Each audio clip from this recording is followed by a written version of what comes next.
Hello everybody and welcome back to Analog Vernacular. Today we're going to be playing some more Rogue Trader. We're about to leave what is this place called? I mean, we're in the Spire, but this Drukhari home space, whatever it is. We're going in the webway. Let's go. My brain isn't working. I need my coffee, okay? I ran out of coffee this morning and all I had for caffeine was some sweet tea, so I had sweet tea instead, but it doesn't hit the right spot, you know what I mean? It just doesn't hit the right spot. With the physical horrors of Camorra behind them, a long and arduous journey, possible only with the help of a Xenos guide, lay ahead for the Rogue Trader and his party. From one strange destination to the next, through unknowable environments, the mere sight of which could drive one to madness.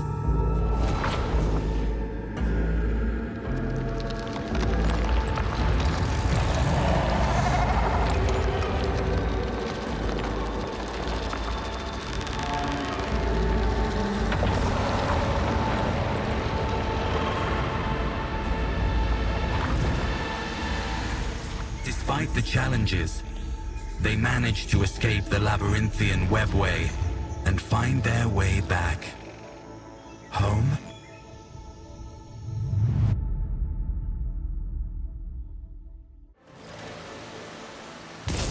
No shit. Literally one of our home planets. Cool. Moron's silhouette emerges from the thicket without disturbing a single blade of grass. He addresses you in an accusatory tone of dissatisfaction. I sensed your mind, monkey. Why are you skulking by the webway gate? Why have you come to Lilithan in secret? Do you intend ill for us? Moron's eyes shift from Yurliet to Moron, from Moron to Eklundil, then back to Yurliet again. He exclaims indignantly, by Asurian's grace, what is the meaning of this strange visit?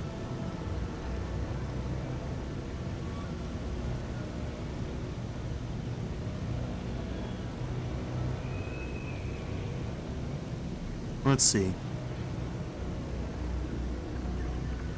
So, are we on our planet or no? This looks like the same map with that same little building.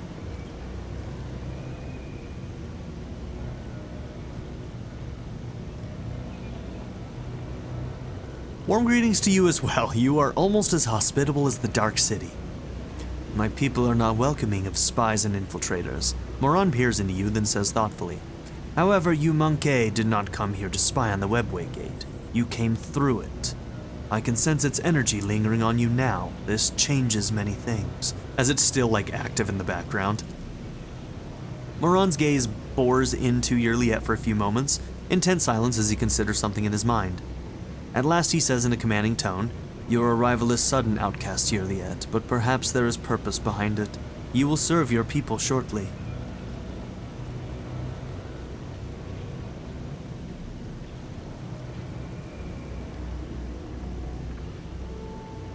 You said Yurliet would serve the Eldari once more. Are you looking to use her again? Moron grimaces contemptuously. A monkey cannot comprehend the depth of the tragedy that befell our home, our Krudarok. The duty of every child of Asurion is to do all they can to quell the pain of that loss, and Yurliet the outcast is no exception. Unlike you, Moron, I was able to find the truth.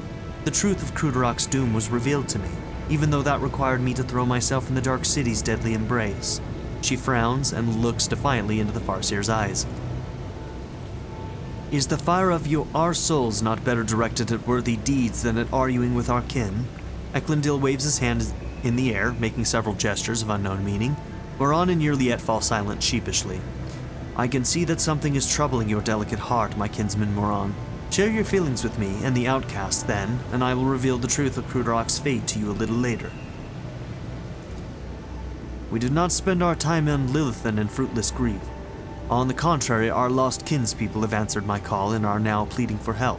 Driven by revenge, they set out to pursue the one responsible for Krudarok's rueful demise, only to end up as captives on a monkey world.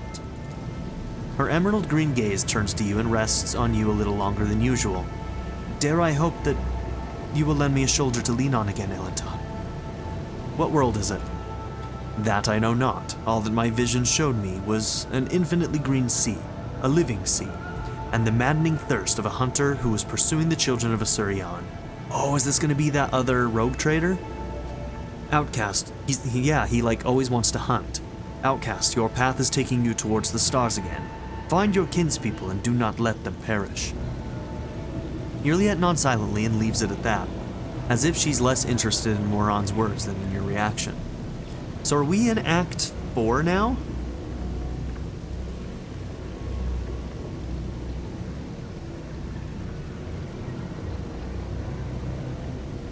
I will help you find your kinspeople. I know we haven't like fully talked through her shit yet, like we've talked through it a bit, but I'm still gonna help her. She breathes out almost inaudibly and her shoulders relax. And I am grateful to you, Elentok. Do you know anything about my abduction? The news of your disappearance has not reached Janus. My guess is that your close servants decided to conceal this event so as not to beget fear. Marajai, aren't you and the children of Asurion of the same blood? Why do they loathe you so? Ours are the souls of the true Eldari, our ancestors whom the Craftworld cowards preferred to forget. You despicable, dishonored, madness-stricken, blind renegade will not speak of what it means to be an Eldari. Oh, but we are all that keeps their very essence alive, Farseer. You chose to abandon the great legacy at the call of cowardice. So now, don't embarrass yourself with your pathetic attempts to justify such a betrayal. How are things doing here on Janus? Lilithun has been charitable to the monkey. It bestows special gifts upon some of your servants. It forges bonds with them. For the first time I see our world so tolerant of your kind. It reminds me just how much I still do not understand. Alas, your kin do not trouble themselves with contemplating this matter. They fear those gifted by Lilithun. They despise them and seek to kill them, and that does not surprise me at all. Your kinsman, Eklundil, helped us escape from Kumara. Moron exchanges long looks with Eklundil, then says gravely, "This is where Eklundil's path and yours diverge, monkey. He will stay with us when you leave." Eklundil nods. I am elated to be once more among those with whom I shared Krudarok's time of bloom, Moron.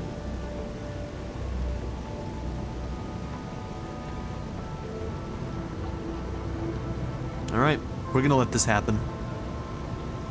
Maybe a bad idea, but we're gonna let it happen. Of course, good luck, Eklundil. Thank you, Elentok. An iridescent haze momentarily clouds the world around you, and that moment is all it takes for Moron to hide Eklundil behind the veil of his xeno-sorcery. We will speak of my kin's fate no longer. All that was meant to be said has been said. We will send instructions to our monkey allies so that they provide you with means of transportation. Farewell, monkey. I am pleased that our meeting did not spill blood into Lilithun's womb.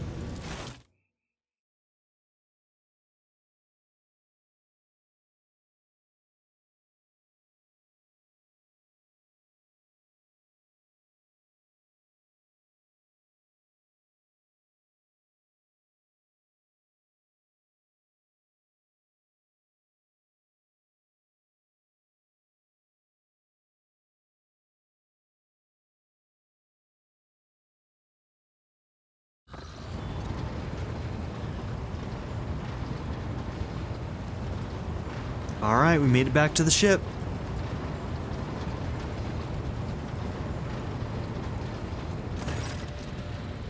The high-ranking officers beam with genuine happiness. Danrock steps forward and solemnly says, "Welcome to the bridge, Lord Captain. Like the rest of the crew, we are overjoyed by your return and thank the Emperor for it."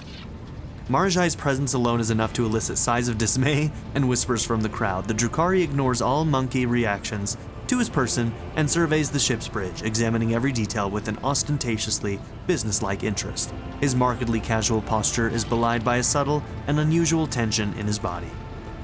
"Shireen, light of my eyes, I am overjoyed to see you among us once more. Truly, the Exalted One is merciful for showing you the way back home. I hope all the Ashmags who left us to languish without our Lord Captain have already become food for the warp demons." "Lord Captain, I'm so glad to see you. I nearly lost it when you up and disappeared on me. I was getting by on stimulants and recaf. I barely slept, also I could keep listening to the whispers for any clue on how to find you.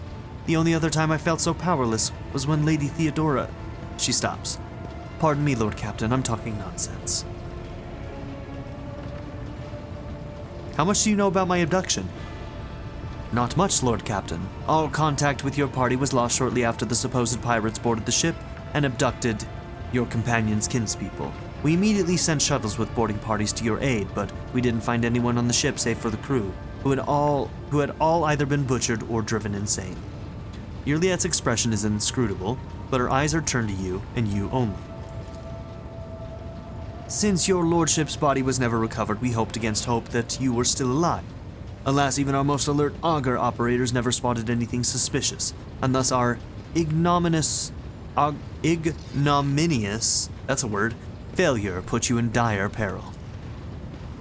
Dare we inquire what happened to your lordship?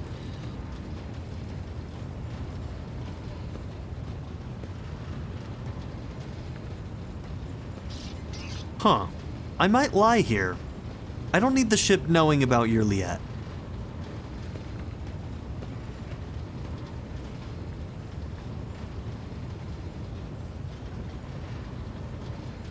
I mean, this isn't a lie. The statement itself is true.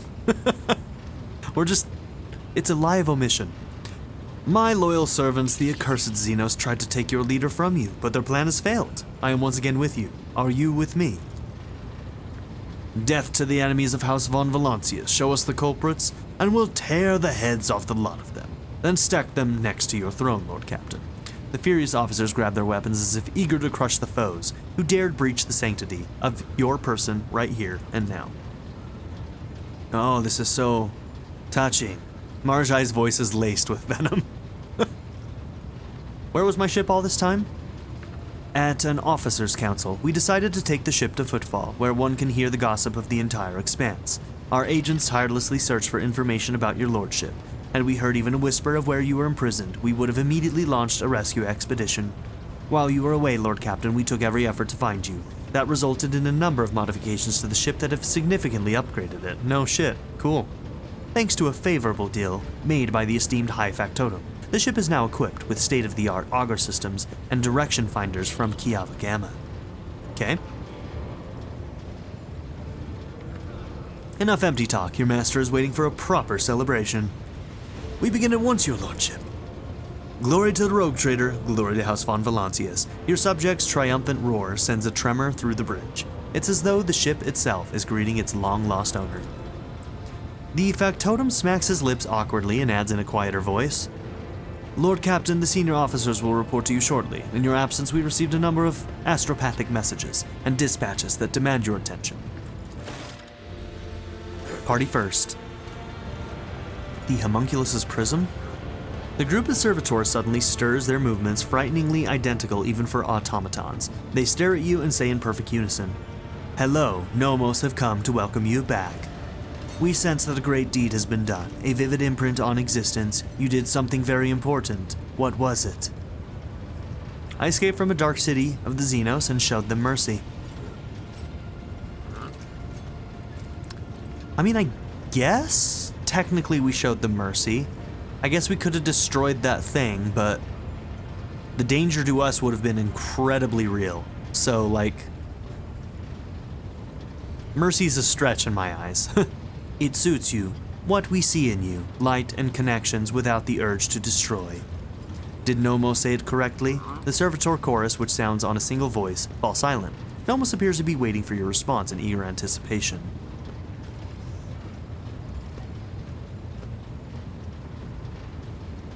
Your curiosity deserves approval. A servant should strive to understand their master. Nomos have a poor understanding of the concept of servitude. We must reflect. The chorus of servitors pauses, as if the controlling entity is busy thinking. We must go now. We will come to speak with you later. Another pause follows, so long that the silence becomes more piercing than a scream. Then the servitors finally break it. We felt sadness when we no longer communicate with you, and we were worried about your fate. One can detect that with the naked eye, the moment when Nomos leaves the bridge, the servitors stop moving in sync and slowly shuffle off to their posts.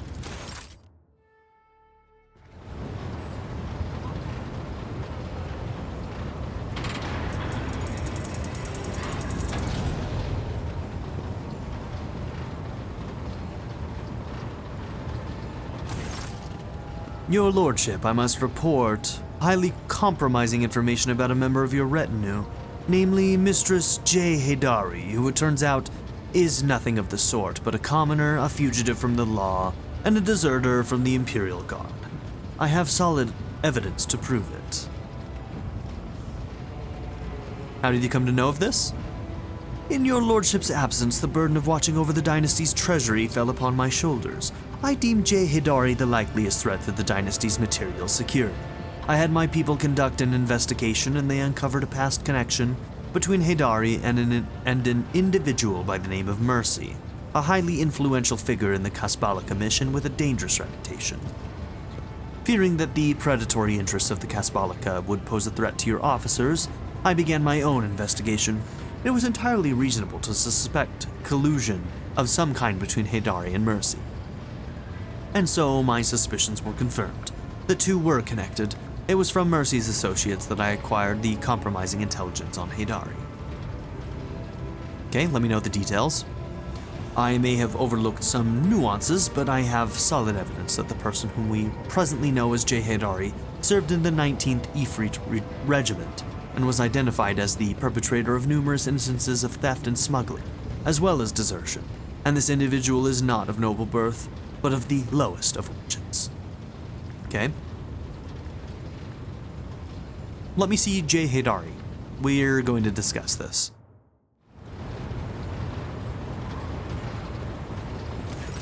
Girl, put your guns away. Shopped me, did you, you little wannabe questor? Jay's voice and bearing undergo a stark transformation. Biting soldier slang cuts through her typically gentle speech. Don't miss a thing, your servants, vernacular. And they're sneaky as, too. They'll climb up a Grox's arse to find out what they want to know.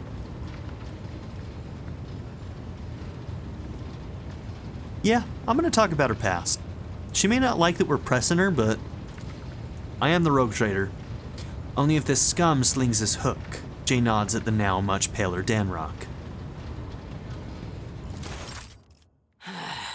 Well, your lordship, ask away. I'll tell it like it is. I'm not going to try to wriggle out of it. Okay, the real story then. So what do you want to hear, Shireen? A children's tale about a beautiful princess? A ballad about a queen of thieves? How about a new story, Shireen? Once upon a time, there was a little girl who lived on a sand-covered lump of rock, and the core of that rock contained untold riches for servants of the Imperium. The girl scraped out those riches with her little hands, breaking her back and coughing up her lungs, on behalf of people who had never clapped eyes upon her, and who would never know her name. She did this every day until she turned 16, and Then his servants came and drafted the girl into the 19th Ifrit Regiment. Can you imagine? Of course, the regiment was wiped out on its first sortie. But the girl survived. The Exalted One protects. So what was next? Years serving in the Astra Militarum, just a shitload of hard labor, and fighting, and deals, and shady connections, and new opportunities. But everything in this world ends sooner or later, Shireen. The now not-so-little girl went and fell in with the Kasbalika. She saved up a little gold, and she even indulged in excess from time to time, until living the good life almost cost the little girl her head after her patrons got caught in an internal investigation between the Officio Prefectus and Departamento Munitorum. So the girl ran as fast as her little legs could carry her, until her eyes and the beams of fortune brought her to the Expanse. A shitty story, all things considered, Shireen. I mean, I never once believed that you were royalty. Oh, really, Shireen? And there I thought you were quite ready to believe my time-honed thespian performance. Do you have a family? The folks on Footfall are my only family, Shireen. The trickster twins and the rest of the rabble, plain-talking and loyal as dogs. And sometimes as dull as the pommel of a worn-out blade. So you used to be Imperial Guard. Corporal Haydari reporting for duty, sir. I've had enough of the Astra Militarum shit to last a lifetime, Shireen. And my body's collected enough souvenirs from run-ins with Xenos and heretics to last 2 lifetimes. Except, when it comes to the Guard, there's no such thing as used to be. That wretched life sank its claws into me good. But that also means I remember what it's like to be a small, shaking, insignificant pawn. And that's why I appreciate what I have now all the more. Okay, how did you get involved with the Casbalica? What? You think it's difficult? Once me and my fellow guardsmen snuck into the upper city in search of a good watering hole, where the high and mighty of that world congregated. Another time, our regiment was sent to defend the tallest spires on a hive world. And I had an epiphany. I saw how the other half lives. And by half, I mean the ones born with a diamond spoon in their mouth, instead of an entrenching shovel rammed up their arse. An entrenching shovel rammed up their arse, okay. My eyes were open to the truth, Shireen. The Imperium is full of opportunities, even for people like myself. The trick is knowing whose palms to grease, whose boots to lick, whose throat to squeeze, and whose arses to kick. I was very popular with everyone in the Guard Command, you see. I'd procure things for them, whatever they wanted. And so the Casbalica took notice. So you're a deserter. You know, Shireen, I could still be bouncing around from one world to another, holed up on tired old ships with only venal grunts for company, if I hadn't decided I wanted more for my life. I accepted a shipment from the Casbalica of certain chemicals. You know, for carnal pleasures and the like. Some bigwig was throwing a party to celebrate his 5th decade in the service. And that's when I caught the attention of the newly arrived commissar. I was rummaging through the pockets of Astra Militarum with one hand and shuffling the Casbalican cargo with the other. You can imagine what would have happened to my head had the commissar not started with my higher-ranked patrons. She draws a thumb across her metallic throat and chuckles bitterly. Well, that explains the lung implant. What about the hand? It was orcs. Not everything I say is a lie, Shireen. Huh, okay. We haven't even run into orcs in this game, right? Whoop the Never mind. Who is Mercy? We knew each other once. He helped me make the move to the Expanse and establish my first connections.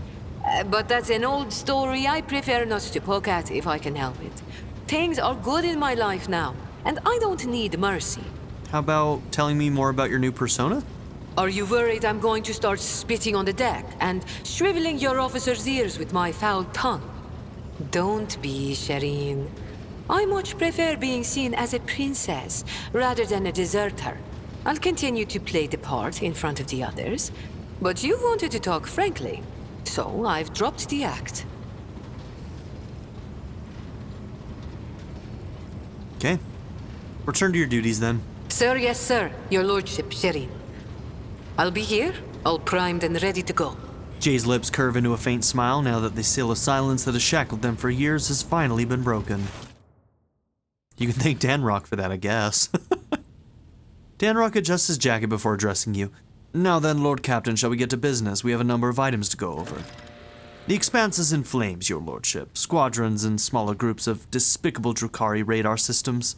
The cult of the Final Dawn is emerged in full force, wreaking havoc everywhere. We've heard rumors of the fall of Santiel's pride, yet we need to check that out. House Corda's world, an outrageous sacrilege given how abundant and inexpensive Promethium is there. Strife has broken out between House Winterscale and House Corda. Chaos reigns everywhere, only the esteemed Lord Inquisitor is trying to fight it, concentrating all available forces at Footfall to tighten them into a fist to smash the rampaging heretics and Xenos vermin.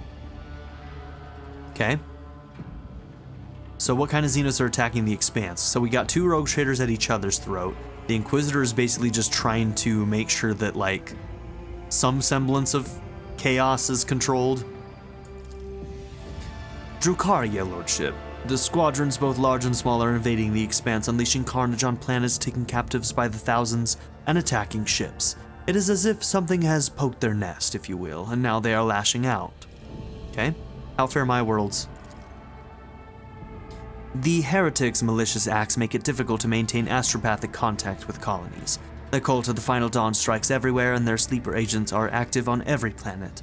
On Vibo 6, a mutiny was crushed after a group of newly arrived prisoners succumbed to blasphemous propaganda. But other worlds stand firm against the onslaught of the enemies of humanity and do not succumb to their pernicious influence. So Kalkazar led the defense? Exactly. The esteemed Lord Inquisitor Kalkazar declared himself commandant of the Koronus Expanse and issued orders to requisition troops. He made Footfall his base of operations, as it was the most logistically convenient point. From there, his fleet strikes throughout the Expanse, destroying the forces of the Cult of the Final Dawn and the abominable Drukhari. He may be all that currently stands in the way of the Expanse being turned into ashes.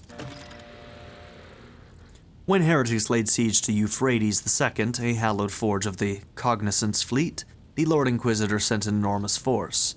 Now they are the Explorator squadrons recalled from the front line stand together against the heretics in the battle for the sacred planet. Okay? And between Incendia and Caligos? When the esteemed Lord Inquisitor called upon the rogue traders to join his forces, her ladyship Incendia Corda heeded the summons, while his lordship Caligos Winterscale ignored it. Rumor has it that his refusal was defiant in manner and served as a pretext for Lady Corda to declare war on House Winterscale. Winterscale's ships are being hunted and his worlds occupied under the pretense of compelling them to submit to the Imperial Creed. Surprisingly, for all his love of fighting, Winterscale is in no hurry to defend his domain. According to intercepted astropathic messages, he and his retinue are currently on Quetzal Temer, hunting down a Xenos fleet, Eldari by all appearances. A Suriani Eldari from what we understand. From what we suspect, let me say. Is there anything else I should know? The factotum lowers his head in thought.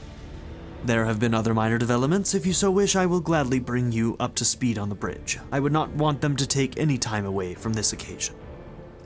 Thank you. Report received. Lord Captain, Abelard bows his head. Allow me to make a request, a personal one. While you're away, Zachary Weiss received an astropathic message from Dargonus. It concerns my family. The Versarians have been accused of betraying House Valancius. Yeah, right. Oh, this is the first thing we're going to be doing is dealing with this. What? How is it possible? I cannot comprehend it. The Seneschal shakes his head ruefully. The Versarians have served the Rogue Trader dynasty loyally for generations. This is hard to admit, but I am simply crushed by the news. The accusations were leveled by or on behalf of the Drivistums. No, it's not real. That house is going to be demolished for my shit. The Drivistums are done. They're over. The Governor family. Under normal circumstances, the investigation would not have required your involvement, and my entire family would have been. But being of noble stock, the Versarians are entitled under an ancient custom to petition for a rogue trader's personal protection once in a generation. Your personal protection, Lord Captain.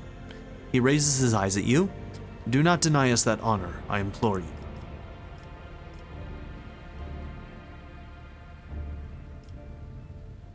Yeah, absolutely. Tell Zachary Weiss to send a message to Dargonus saying I will personally take part in the investigation. Abelard breathes a sigh of relief and seems to grow an inch or two taller. Will do, Lord Captain.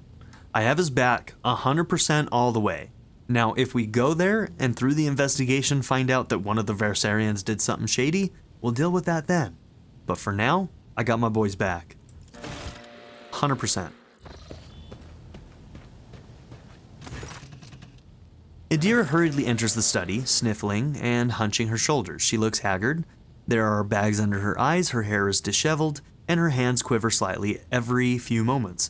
With some effort, she focuses her eyes on you and forces a crooked smile. Thank you for agreeing to hear me out, Lord Captain. Here's the deal. After all that happened recently, the voices in my head suddenly flared up and started gabbling worse than before. Don't get the wrong idea. I'm handling them just fine. But I think I know of a way I can get them to settle down a bit. I keep having the same vision over and over again. I'm walking down a corridor, and there's this door at the end, and I just know that right behind that door is blissful silence. All I've got to do is reach out and open it. So I touch it with my fingers. I can feel the cold, rough metal, and then I suddenly snap out of it, and always find myself staring at a wall in some compartment or other. I look behind me, and all the doors on the way are open, but I have no memory of how I got there. Lord Captain, I'll cut to the chase. Please help me find that door.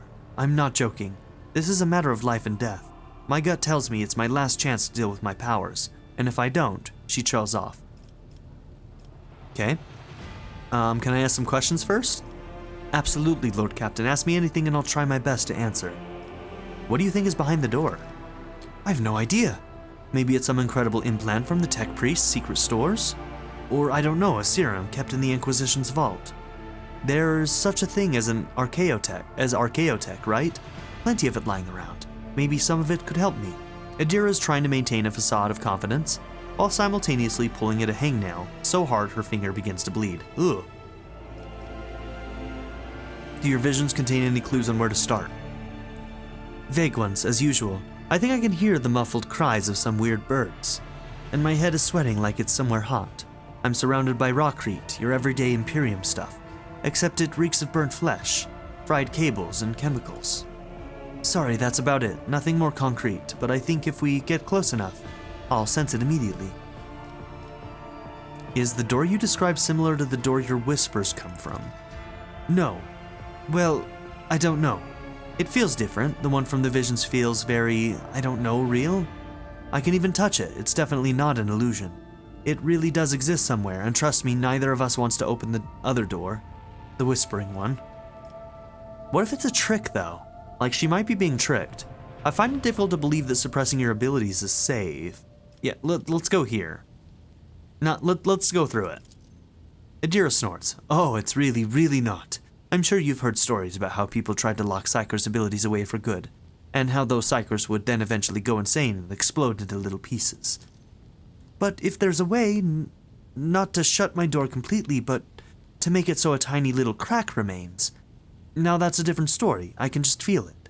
If we find this thing, whatever it is, it'll all be alright. What if it's a trap? No way. It can't be. Whatever, I'll go in alone if you like, just please help me get there. Okay. We'll find this door, I give you my word. Some of the darkness in Adira's eyes clears and her smile widens slightly. Thank you, Lord Captain. I knew you wouldn't leave me in a bind. As soon as I sense we're close, I'll let you know right away. Okay.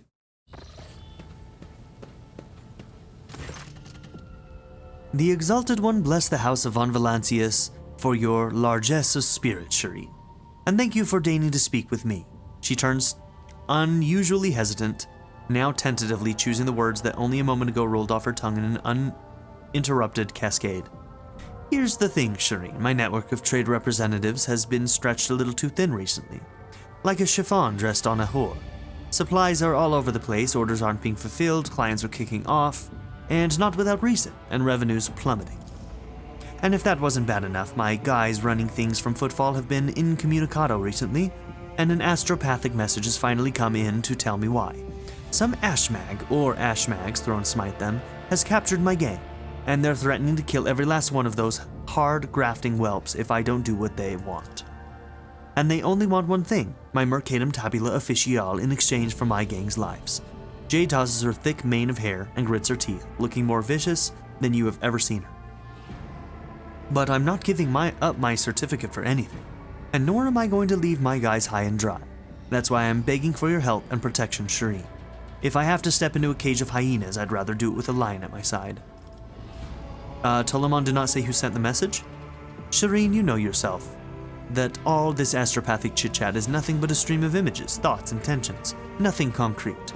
But I don't need the name of the sender, I already know it. I can smell Falco's stench all over this. Or else it's Vladame's doing. This is just that damned Ashmag style. Ajit, take him. Could be a bluff. It could, Shireen, but I've been missing the familiar stench of the docks and the darling Octi in her bar. And even the stony gaze of the Exalted One that watches over you, wherever you are on Footfall. I'm homesick, you see. The tender smile vanishes from Jay's face, leaving a nakedly bleak expression behind. The Exalted One helps those who help themselves, Shireen, and I don't want to risk the lives of my people.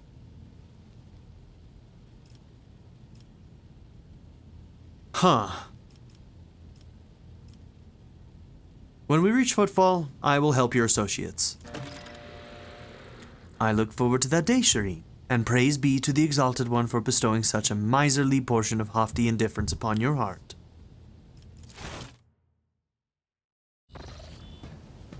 Okay, everybody's gonna get their moment. Vernacular. He gives you a curt nod and greeting. I apologize for barging in unannounced. I have received news that I must discuss with you face to face. You may recall that I mentioned that Achilles, he pauses before continuing, that Achilles Galander was transferred into my remit by a colleague. The colleague in question has contacted me. She requires my immediate assistance. Okay. The guy that we suspect is a traitor, but he doesn't want to believe it. Who is this colleague? He hesitates for a moment before answering. Emelina Lichtenhardt, sage of the Lord Inquisitor. Okay. Who is she? An acolyte who was assigned a different range of objectives in the Koronus Expanse. Heinrich trails off, then shakes his head. Throne take me, I am still trying to hide information from you, even when I'm asking for your help. Emelina is a sage, a unique acolyte of the Inquisition who can absorb huge amounts of knowledge and store it in her own memory more securely than any data crypt. She entered the Lord Inquisitor's retinue before even I did.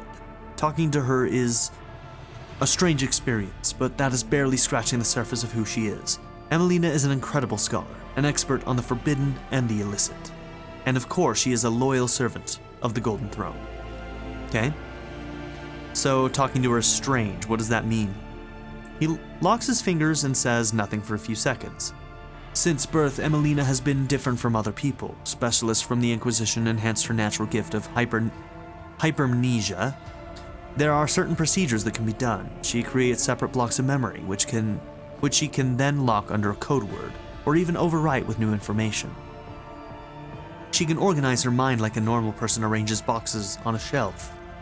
One box might contain information about a recent mission in the Calixus, another the latest decrees of the Lex Imperialis, and another her own childhood memories. This level of compartmentalization might seem somewhat insane to the untrained eye, but it is the price one must pay to turn an ordinary servant into a useful tool of the Inquisition. So, you said the forbidden and the illicit. What does that entail? Emelina carries knowledge that is forbidden to common servants of the Imperium. She carries this knowledge within herself, as it cannot be entrusted to logs or cogitators. Heinrich frowns. I said before that acolytes of the Inquisition must shoulder a heavy burden. To come into contact with things that can penetrate and corrupt the soul. For sages, this is an especially trying ordeal. Emelina's hypermnesia has been enhanced so that she now remembers everything she sees. However, briefly, after many years of service, she has examined and seen enough to become an unrivaled expert in this field.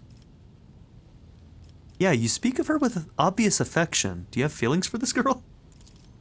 He gives you a crooked smile.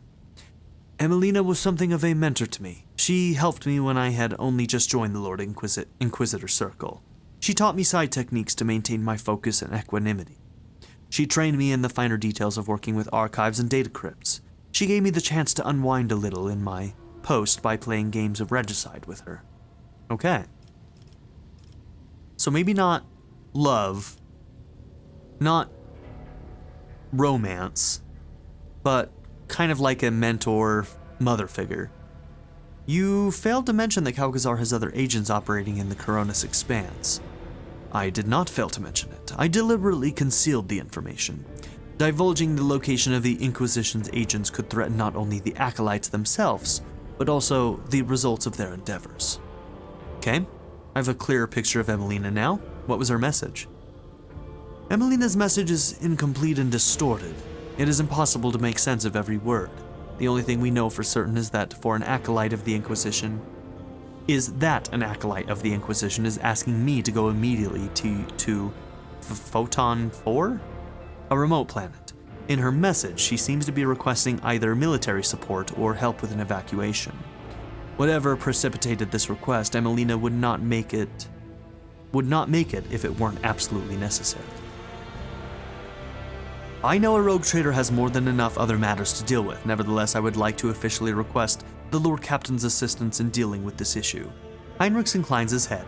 I have no authority to demand anything from House Valancius. Therefore, I am confining myself to a request, for the sake of the Koronus Expanse and the Imperium. Okay, how did you circumvent me and acquire the information from the astropathic message? His eyebrows lift. Lord Captain, a rogue trader may be in a position to challenge the Inquisition's authority over their soul, mind, and actions, but a rogue trader's astropaths and Vox officers? Hardly. Okay.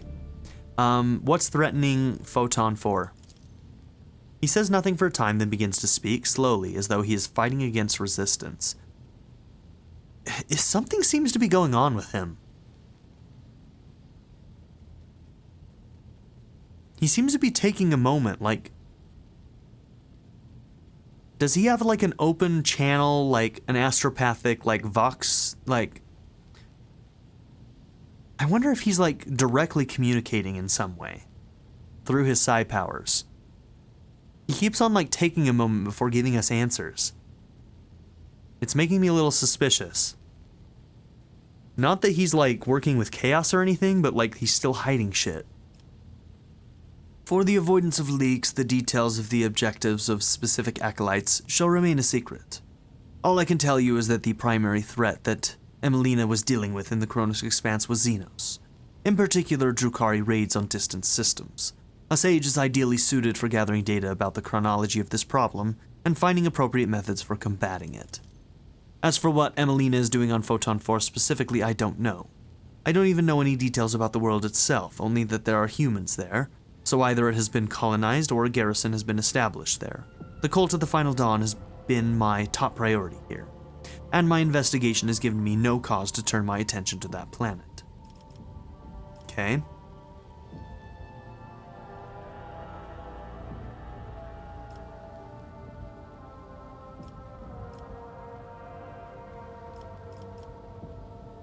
I shall help you. We'll go to Photon 4 and put an end to this threat. He bows. Thank you, Lord Captain. I am confident that this minor deviation from our primary course will help to stem the spread of anarchy in the Koronus Expanse, if only slightly. At the very least, we won't be outflanked. I have already spoken to the navigation crew and provided them with the coordinates of Photon 4. We can set a course for it as soon as you give the order. So many events. So much reading, I'm gonna lose my voice. I can like feel it. I can feel the strain. Enough, Xenos. Justice will be done one way or another. His voice drips with venom. No, you're gonna leave her be. Him you can have. Slither all you like, heretic spawn, but you will never leave this ship unscathed. The bridge is enveloped in an unusual silence. The officers on duty are huddled in the corners, looking on curiously at what is transpiring in the center.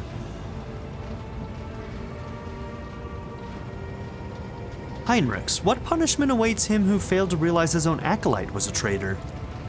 Upon hearing your words, the interrogator stiffens and he grits his teeth in anger. Achilles died after receiving due punishment, even if it was not at the hands of the Inquisition. I will hear no more about it. Catching sight of you, the curious crew members dash to their posts, leaving only the senior officers in the middle of the bridge. For how long are you going to tolerate this filth on your ship, Vernacular? This foul traitor who has already dragged you into the darkness once, and who almost left your protectorate without its sovereign. Rogue traitor, Heinrich's voice makes your blood run cold. Has Eldari heresy clouded your judgment? Treachery always means death, either for the traitor or the one betrayed. You almost died, Incomer. Your retinue, you know what became of them. Is it not high time that justice was done? Those present nod wordlessly, but do not dare to interfere. Oh, your wonderful path has led you into the rather thorny situation, cousin. You refuse to beg for mercy in Camera, and now you will have to lick the boots of the monkey. Silence, Xenos, your turn will come. Ilia does not react to the curses being slung at her. With an imperturbable expression, she watches the crowd before her, then turns her gaze to you. Anyone else want to share their thoughts? You know, Lord Captain, I will support any order you give, but to keep the Xenos in the retinue, especially after everything, he casts a tense look at the lower bridge. After everything that has transpired because of her, it would not be wise. The enemies of humanity have no place among humans. You know this. Cassia's hand shakes a little and she clenches her fists. But death is far too merciful a sentence. What I endured was far more terrible. Yurliat blankly surveys the crowd.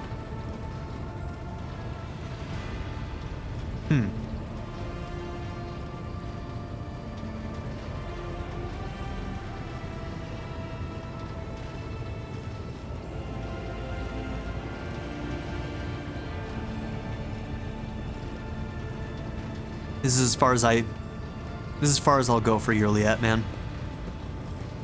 We're not gonna kill her, we're not gonna hand her over. But we are gonna have her apologize. Yurliat will now apologize. Hold on. Should I reprimand them for coming up here so hot? Let's start there. I think you may have forgotten who gives the orders on this ship. How dare you burst onto the bridge and make demands of me? Heinrichs narrows his eyes, disappointed. Deplorable indulgence of the enemies of humanity, rogue trader, and of your own weak will. The one who points out a mistake shall be rewarded for the truth, but if you do not wish to see the truth, remain among the blind. Ooh, they are being cold. Everyone present timidly averts their eyes. Speaking up against you definitely was not part of the plan.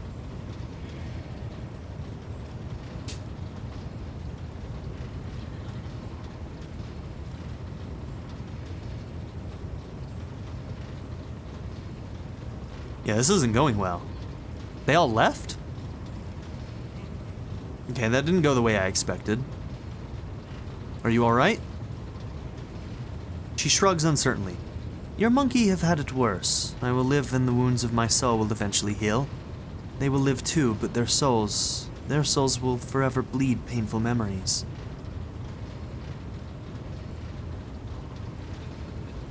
Do you really not care about what happened, or are you trying to conceal your true feelings again? I am sorry that my mistake led anyone along the paths of the Dark City. Along the paths of the Dark City. I can see their pain and rage. I understand, but words and pity will not help them. Only time and perhaps revenge which will dull their pain for a little while. But you have taken away their chance for revenge, Elentok. And now all we can do is wait. They will forgive you. Not all of them, and not right away, but they will. Stop it. You cannot believe that, Elentok. I do not need words of comfort. The words of these monkey do not touch my soul. Only your thoughts matter. Yours and mine. Okay, well, time to get back to work. Yurliat nods and gestures elegantly before leaving. Until we meet again, Elentok. May the darkness scatter into a myriad of new stars before you. And we're not going to address other guy now? Dude, the way this stuff is like flowing is so weird. I don't like it. To what do I owe this visit?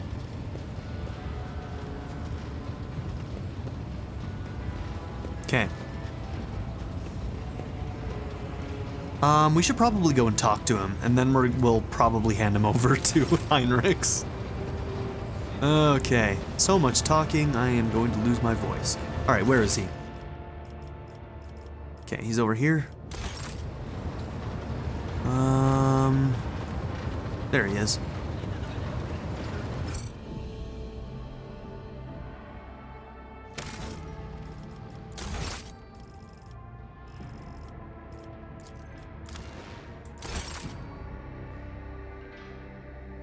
All right, let's make sure that this is being considered Act 4. It is. Okay. Great. Rogue trader. Ask your questions. I will decide which is worthy of an answer. You are the Dracon of your Cabal. What does that mean? The Drakon is the first among the blades of the Cabal of the Reaving Tempest, and the Drukhari who stands but one rung below the Archon. The Drakon leads raids and wages wars against other Cabals, keeps the arrogant true-born and half-born upstarts at bay, and has the pick of any opponent in any battle. Irimaris used to have others in her inner circle, but I ensured that they all disappeared one by one, and that their successors were too terrified to take their place. That was when my sister engaged an incubi order to serve as her bodyguards. Incubi do not respond to fear or bribes. Which stopped you from rising to her place, huh? Okay, what sparked your conflict? Must there be another reason beyond survival and ambition? Komorra does not tolerate weakness. Komorra respects only strength and cunning. Either you climb upward on the corpses of your enemies, or you become one of the steps underfoot. Was she your real sister, or is that like a moniker?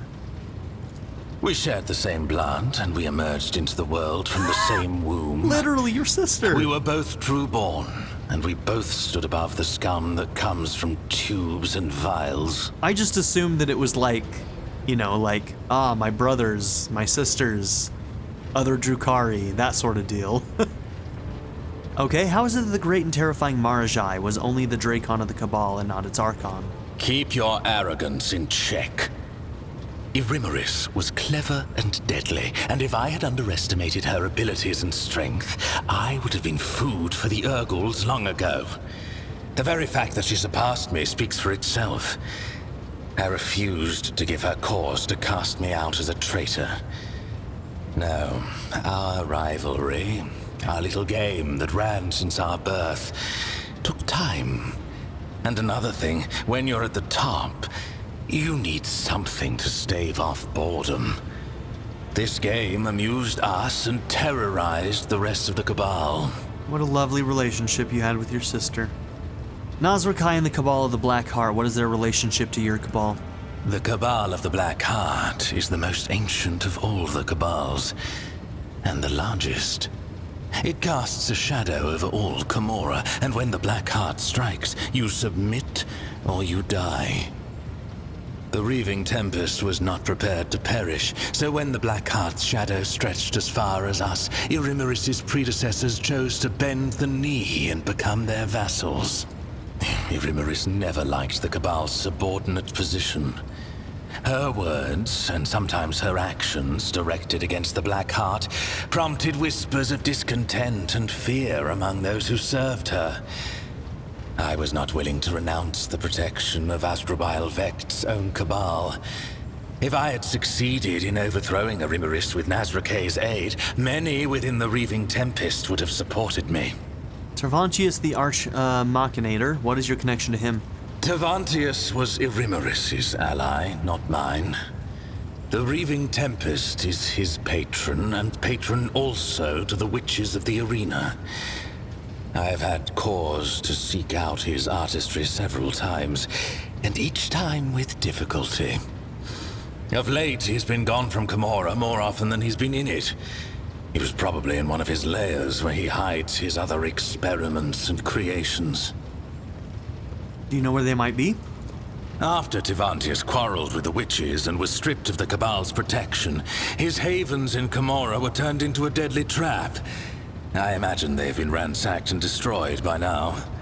His other hideouts may be somewhere in the tangle of the webway, or in real space. But that last possibility is madness even for a homunculus. When did you have need of his expertise? When the grotesque of a rival Cabal ripped my arm off at the shoulder, when I needed a substance to wring the truth out of you in the Obsidian Court, when I had personal desires that only a master of flesh could satisfy. I don't even want to know, bro. Do I even want to ask? What personal desires? You are just dying to know, aren't you? God, no. I don't want to know. I am terrified to know. That is enough about the homunculus. You speak low Gothic. Knowing your kind, I cannot believe that you learned it willingly. It was a punishment. One of my raids was not as successful as it should have been, and Irimaris ordered Tervantius to forcibly implant the knowledge of the repulsive monkey language into my mind.